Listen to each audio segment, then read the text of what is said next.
So we've been talking a lot lately, and Esther's been thinking incessantly about it on her own subjects and time, about the power of non-resisted thought, the enormous power of non-resisted thought.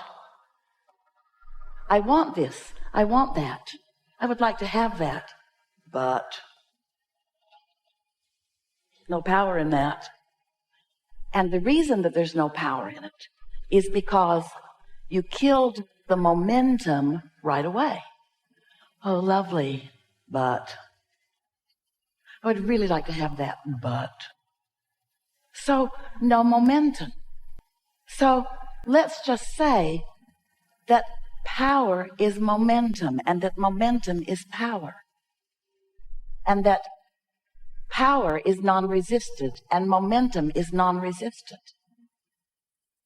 So, the more you allow a thought to flow without resisting it with the contradictory thought, then the more speed it picks up, the more energy it attracts, the more its bigness happens, the more its power happens, the more the force of it happens. Are you getting the sense of what we're talking about? So if you are thinking a thought about something you really, really want, that you've been a while wanting, and your conclusion is it hasn't come yet and is too slow in coming, then when you think about this thought, you think about it with such a mix of resistance that nothing changes. It just stays in its same relationship with you. You want it, but you want it, but you've got a push-pull going on with it. So no momentum ever happens, and no what feels and looks like magic to you and others ever happens, because you don't allow the momentum to allow it to happen. If you have a thought about something that you don't care that much about, you're not offering much resistance to it because you're not thinking about it that much. But you're not really encouraging the momentum of it either, because you're not focused upon it. But this is the thing that we want you to hear. Even though you're hardly even thinking about it, the fact that you're not offering resistant thought means it's gaining momentum. So things you sort of kind of care about or sort of kind of want that you don't offer very much resistance to, they get bigger and bigger and bigger and bigger. The momentum comes, and they keep presenting themselves to you in different ways. And then they get big enough that you see them. We love you so much. And then when you see them, what do? But. Then you offer the resistant thought, because you believe in the but.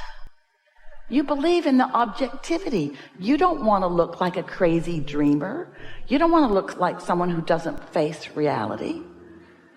And we want you to be someone who is fine with us if you face reality. We just wish you'd be a better selective sifter about which parts of reality you face. We don't want you to make stuff up. We don't want you to irritate people by saying things that are absolutely opposite of what they are. But we also want you to speak more about what you desire. So we'll talk about that as we are moving forward here today. How can you manage the energy of your own thoughts? How can you allow more momentum to flow? How can you allow enough momentum of what you desire to flow that your contradictory beliefs don't have enough power to really slow them down that much? If you're at the top of the hill, this is a perfect place for this analogy. Esther was knocked over the first time she saw the San Francisco hills. She couldn't believe anybody was really driving on them. And so we said, Esther, imagine that you're at the top of the hill and you want to give yourself a lesson in gravity and inertia. So you just get behind your car, take it out of gear, take the parking brake off, and push it just a little bit. And when it's just on this level ground at the top of the hill, you'll be able to push it. You'll be able to nudge it. You'll be able to push it right over the crest of that hill. So Esther thought about what that would be like. And she realized that because of the laws of the universe, because of the laws in place about gravity and inertia, that car would get rolling fast enough that no resistance that she could then offer could stop it. Oh, if she's at the top of the hill and it's just barely beginning to roll, she could step out in front of it and it bumps up against her because not much momentum is moving yet, yes? So she could stop it with her own body. Would hardly hurt at all. But if she waits until that vehicle is at the bottom of the hill, she's standing down there at the bay. Oh, here it comes, here it comes, here it comes. No problem, I'll stop it. Here it comes, here it comes, here it comes, here it comes. She's not going to stop that, is she? The momentum of it is going to take her over. So we want you to contemplate your power of non-resisted thought. We want you to stand at the top of the hill and let your thoughts roll in ways that are non-resistive. Now, you do that about a lot of things. You do that about the things you already believe. If you want something and you believe it, then you've got non-resistive thought. That's why you keep living it. Whether you want it or not, if you believe it, there's thought that is in motion that is not being resisted by you. When you really, really, really, really want something and you're not in the way of it, then it's manifesting all over the place, isn't it? But we want you to find a way, and you can do it here today if you want to play with us in this way. We want you to find a way that you can believe what your manifestations or evidence have not yet proved to you. We want you to believe in your extreme ability to attract wealth and prosperity into your experience. We want you to believe in solid relationships that feel good all day, every day. We want you to believe in a physical body that feels good, that's vital and alive and regenerating. We want you to believe in the things that feel good to you. We want you to believe in the things that you want, not just the things that you've already got. We love you so much, you don't even do a good job of believing in what other people have received. You just make stuff up. Well, they got it because... Look at that wonderful life that person is living, but they inherited it. Lazy. They struggled not one bit. They don't deserve it. And we say, they deserve it. Esther had the most wonderful experience with her family the other night around a table. They play games every now and again. If you were on a desert island, what would you bring? What's the one thing that you would bring? Such a fun game. Makes you want to hang out with a lot of people that bring different things. Which is kind of what your plan was when you decided to come into this environment.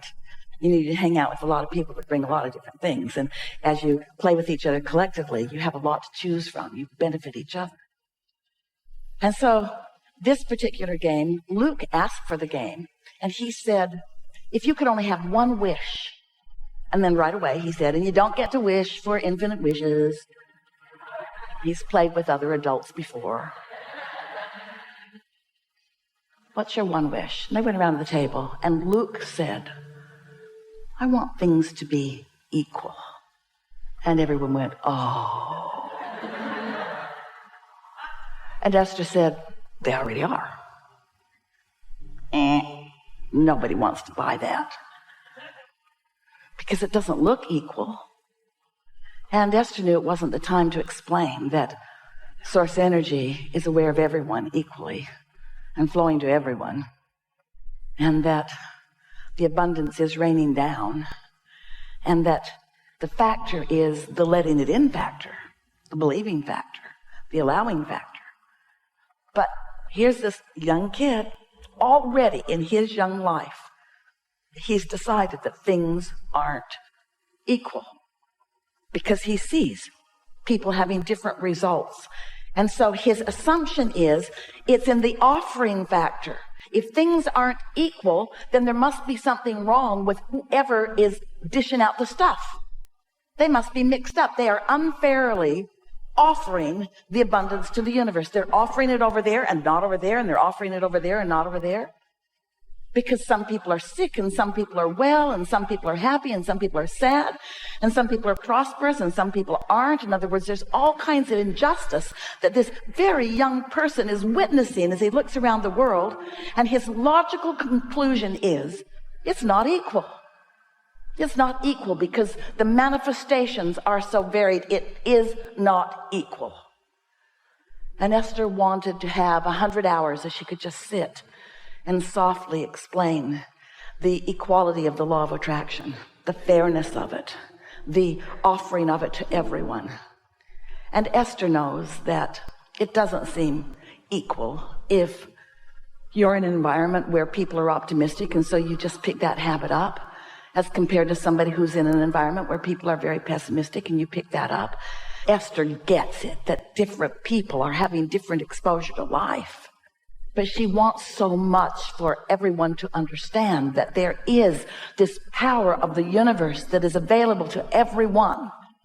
And it's a power that, as you pay attention to how you feel, you can feel your in this moment allowance and utilization of it, or you can feel your pinching offiness of it. You can feel it. And so all day, every day, Esther and those like her, you guys, are having exposure to life that's letting you know. When something comes into your experience, notice the vibrational quality of it. And by that we mean, pay attention to the way that you've been feeling about that. There are two ways to know what you're creating in your experience. Two ways. One is wait till it manifests, and then you look at it and say, yeah, that's about right. Or feel it before it manifests, and then decide whether to encourage the feeling further or whether to choose something that feels differently. Because there is a momentum in every thought, and the things that you are thinking about are coming to you, whether you want them or not. You are powerful creators. You just have an abundance and a non-physical energy and a well-being stream and source energy who has been here and been here and been here, who is being here and being here and being here, who is on your side, who is promoting the things that you care about. But this law of attraction is an across-the-board, very even deal, where you get what you think about whether you want it or not. But you don't get what you think about whether you want it or not without knowing the direction of it. In other words, you can tell by the way you feel, because your inner being is source energy and thinking about the things that you are thinking about, and has a very clear perspective. When you say you want something, your inner being thinks, yes, yes, absolutely yes. And when you think, I want that, and then you are thinking, but... Now, there's a difference between your yes thought from your inner being's point of view and your but thought from your point of view, and that's what equals the contradiction in energy, which is the reason that you feel the way you feel. So if you will just make a decision that you care about how you feel. Esther had an experience lately where she made a decision about something, let someone in her life up close pretty good, felt weird right from the beginning. And instead of following her guidance, she overrode her guidance by wanting to give that person the benefit of the doubt. Because that's what good humans do. And then it got bigger and bigger and bigger and bigger and bigger and bigger and bigger and bigger and bigger and bigger and bigger and bigger. And then she said, I knew it then, I knew it then, I knew it then, I knew it then, I knew it then, I knew it then, I knew it then. I really know it now. I really, really, really know it now. I really, really, really know it now. And we don't want any of you to beat up on that. We just want you to start paying attention to what you knew and how it turned out, how you felt and how it turned out. We want you to start guiding yourself in the direction of what you want, not controlling others, controlling your own vibration and therefore controlling your own impulses. You are under the influence of source energy or something else in every moment of every day. And when you are under the influence of source energy, you feel clear-minded and sure-footed. And when you're under the influence of something else, there's impulse. In other words, we get it that you might feel a desire to help out. We get it that you might be inspired by something other than source energy, because every thought that's ever been thought still exists. And the law of attraction has gathered those thoughts into rivers and streams and currents that you can step into and have a pretty good ride on. We get it.